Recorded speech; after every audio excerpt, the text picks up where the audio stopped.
Dragon Ball Super, Chapter 39, titled The Omen of Son Goku's Awakening. As we continue on with the Tournament of Power, in the manga at least, we have the confrontation between Caulifla and, Kefla and Son Gohan as the several members of Universe 7 look on in shock and bewilderment. Meanwhile, Vegeta and Topo continue to throw down savagely in their match as well as his pride troopers look on.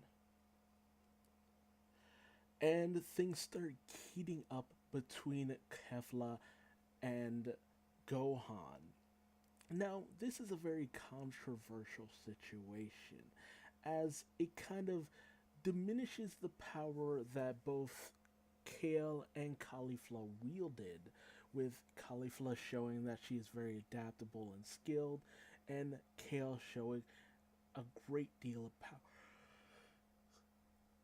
Very much getting very close to the power that we will soon see in the Dragon Ball Super Broly movie.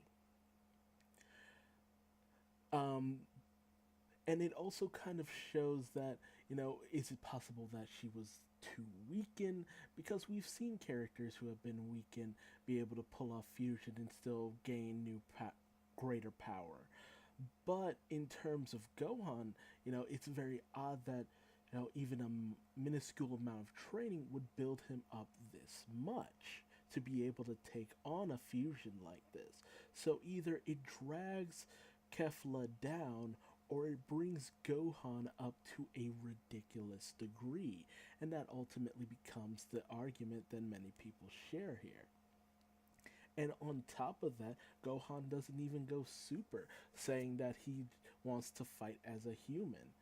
And on top of that, the bang is not even down, showing he hasn't even gone into ultimate Gohan mode.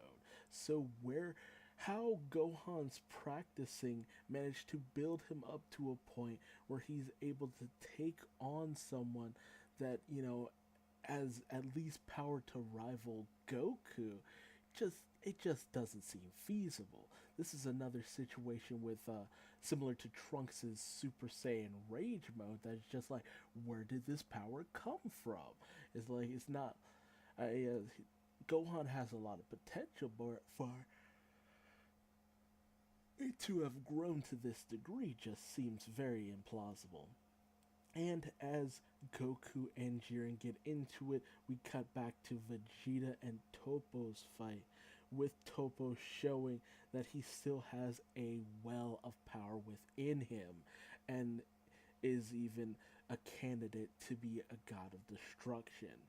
Meanwhile, both 17 and Roshi are confronted by Casserole and Dispo, so they have their own little fight. Meanwhile, Frieza slinks off in order to regain enough power so yeah, he might have a little bit of an edge later down the line.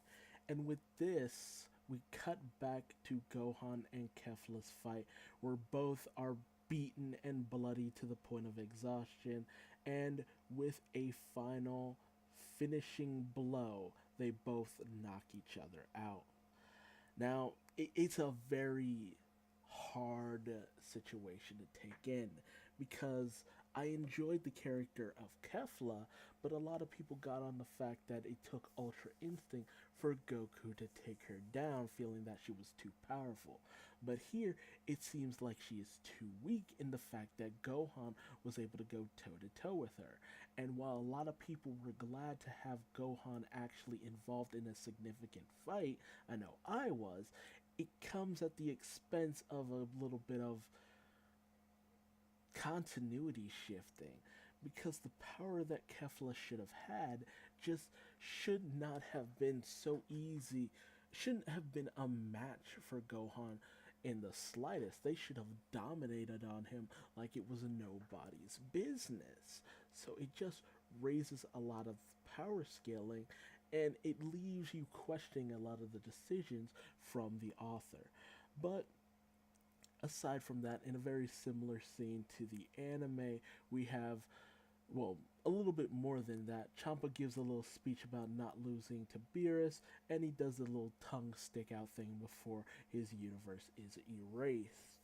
Um, this still feels like it's not as a significant a scene as it should have been, but the anime was no different, with Beerus just kind of almost blowing off the whole situation. So it just leaves a lot to be desired. And meanwhile, back with the confrontation between Goku and Jiren, Goku keeps blasting away at Jiren with all of his might, but it is to no avail. And Jiren promptly knocks Goku on his ass. Seeing that his power is no match for Jiren, Goku tries to power up to a level even further beyond. Um, Something similar to Kaioken, but in this continuity they don't really use Kaioken stacked on top of blue here. So it's just something similar to that, which is a power that will ultimately wreck his body, but he doesn't care and wants to push past his However, even with this increase in power, it's still no match for Jiren, and he promptly gets knocked away. Meanwhile, the confrontation between Roshi and Casserole reaches a head with the fact that though Casserole is strong, Roshi is swift and experienced, and he manages to knock Casserole off. Now, given the fact that we don't know the full extent of a lot of characters' abilities in terms of Dragon Ball Super, having Roshi defeat a few people here and there is all well and good.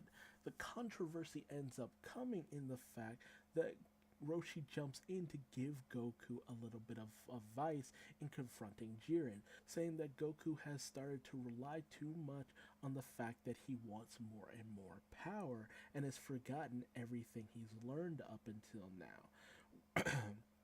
With his learning from Korin, the fact that Goku makes too many wasted movements, and that's why he runs out of stamina so quickly.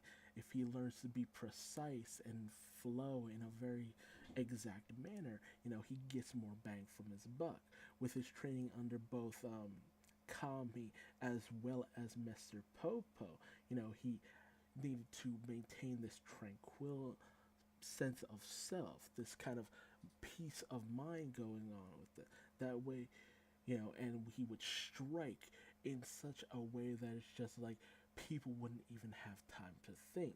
And with King Kai, he learned like you gotta train your spirit. That's where the spirit bomb in the Kaioken even came from. This increase in spirit, this development of spiritual power, something deeper and more methodical. And with Whis as well, you have him trying to teach him Ultra Instinct, you know, not having your body just react. There's too much wasted time waiting for your synapses to go off and send the signals to your body to move. It has to be automatic. That way you get the most out of everything you do. There's progression of lessons that Goku has learned over time. I love that because it shows that it shows the journey. It shows the continuity of all things.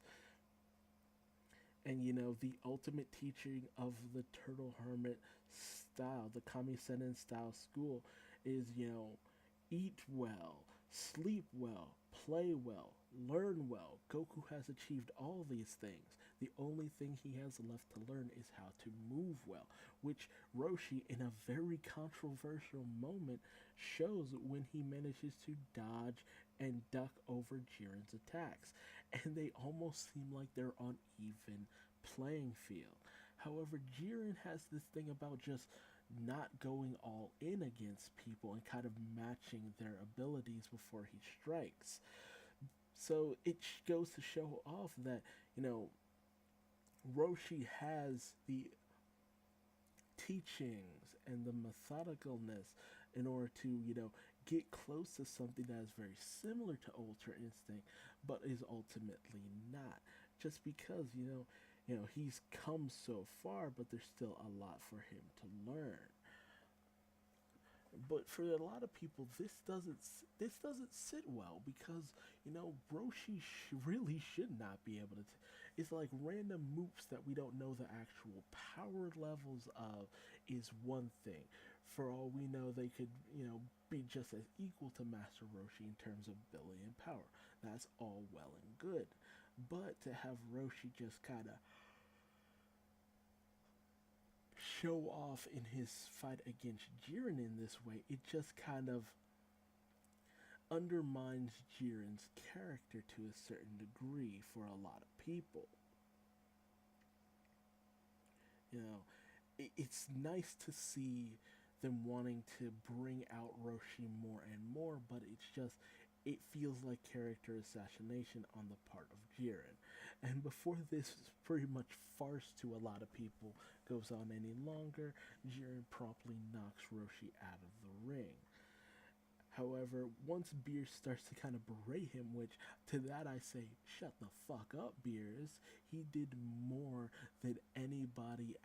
He did something that shouldn't have even been possible for Goku, but he also managed to teach Goku a little bit of how to unlock Ultra Instinct, which to me I actually kind of prefer to a certain degree because the whole Goku gets to a point where he pretty much falls into the Spirit Bomb and somehow this triggers something within him that unlocks Ultra Instinct. Is I don't quite buy that. But with Goku kind of thinking about everything he's learned up until this point, he starts to kind of unlock it here. That feels a little bit better. It feels better to me because it's just like, hey, Goku has learned so much, and in his quest just for power in and of itself, that's all he's taken away from anything. After he was done learning from King Kai, he didn't really have any new techniques. It was all about the power ups, Super Saiyan and the various modes going on from one power up to the next. That's all it became about. Technique wasn't what mattered, it was the power that mattered. Power scaling, power building, power ups, power upon power upon power upon power. But as shown with Kale, all the power in the world doesn't do you a lick of good if you don't have the skill and technique to, pull these moves off and actually hit your opponent. It's like, so much power in the world don't mean jack if you can't hit anything.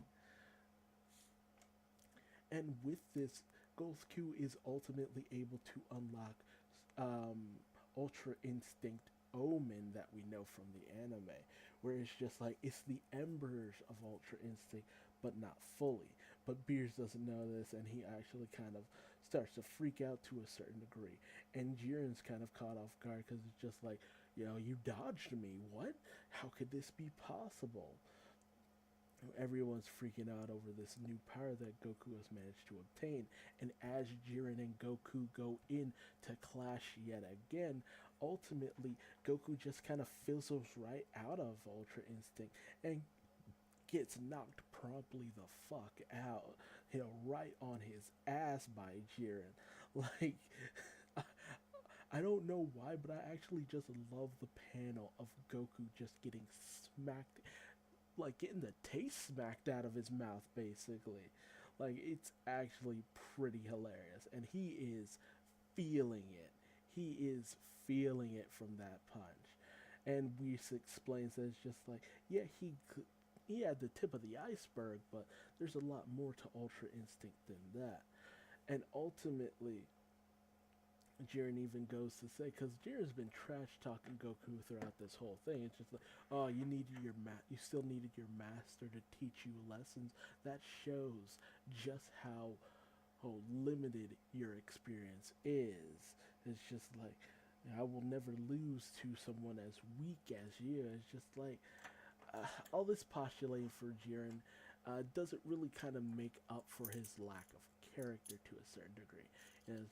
Just having him be this indomitable force is fun and all, but I would have liked to see a little more character for Jiren before we got to the end of things. Because with this, we're left with only so many characters. We still have, Dispo, Topo, and Jiren from Universe 11, and from Universe 7, we still have Goku, Frieza, and 17. So ultimately, what this will bring about in the end, if you've watched the anime, but it's very obvious that the author is going into a variety of different avenues for all of this. And it is riling up the fan base to no end.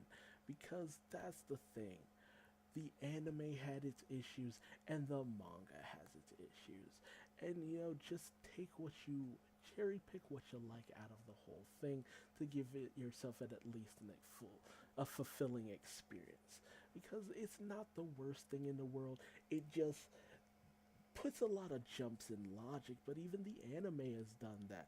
Super Saiyan Rage just doesn't make sense because it's obviously got some God key sprinkled in there, but how Trunks managed to obtain this just like, huh? Like how Trunks managed to tap into this and get powerful enough to do the kind of things that he did just feels perplexing. And on top of that, the explanation for how the girls from Universe 6 were able to go Super Saiyan and had the power that they wield. It just has so many leaps in logic, and I feel like this whole series as a whole kind of suffers from the fact that it's monthly on top of everything else. But hey, tell me your thoughts in the comment section below. Did you like it? Did you hate it? Do you feel that a lot of the power scaling was broken AF? And if you liked what I had to say about this chapter, leave me a like or a dislike, and subscribe for more chapter reviews of Dragon Ball Super. Can we see another Clash of Ultra Instinct, please?